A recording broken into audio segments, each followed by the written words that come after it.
बहुत जल्द तुम्हारी बाईसा को भी ऐसे ही इस घर से उखाड़कर फेंक दूंगी।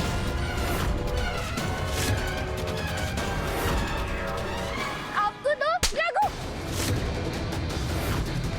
ब्लडी नौकर। तुम इस घर की नौकरानी हो और तुम्हारा बाप ड्राइवर।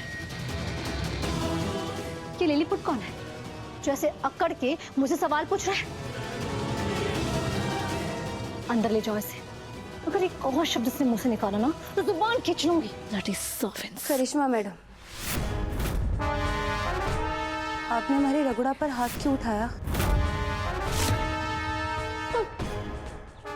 वाह, अब तुम भी मुझसे सवाल करने लगी। तुम्हारे सवाल का जवाब ना मेरी जूती भी नहीं देगी।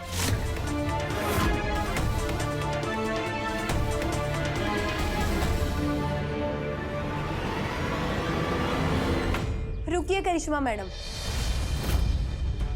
आप हमारे सवाल का जवाब दीजिए। आपने एक बच्चे पर हाथ कैसे उठाया? जब से हम मोगरे से उदयपुर आए हैं ना, हम हमारे पीछे पड़ी हुई हैं।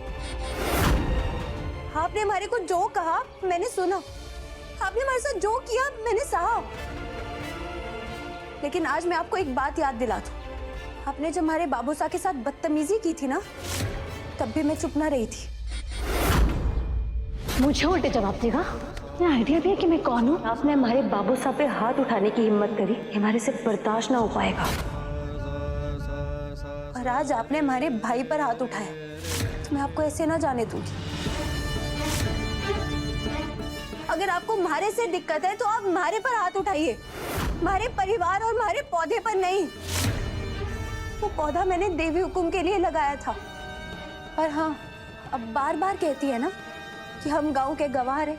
अगर पढ़े लिखे और शहर वाले लोग ऐसे होवे हैं ना, तो हम गांव के गवार ही अच्छे हैं। Enough! Enough! Vasudha Solanki from मोगरा। अब इन सब चीजों की आदत डाल लो। आज तक इस घर में तुम्हें बहुत सर पे चढ़ा के रखा ना, लेकिन अब मैं आ गई।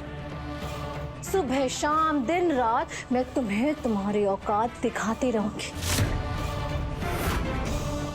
और बहुत जल्द तुम्हारे बाप और भाई के साथ तुम्हें भी इस घर से तो क्या, उदयपुर से बाहर फेंकवा दूंगी। याद रखना। तो एक बात आप भी याद रखना कि वसु ना ही कोई गलत काम करे और ना ही किसी से डरे।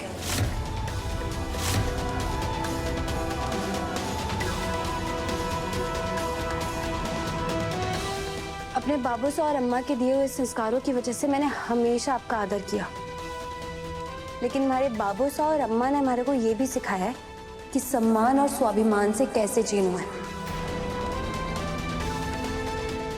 आप भले ही हमारी मालकिन हैं, लेकिन इसका मतलब यो ना है कि आप बिना बात के बेवजह हर बार हमारी बेइज्जती करती रहेंगी। जैसे हमारे को हमारी हद पता है, वैसे आपको भी आपकी हद पता होनी चाहिए। तो ना याद रखिएगा, आपकी भाषा में जवाब देना हमारे को भी आवे। वसुधा,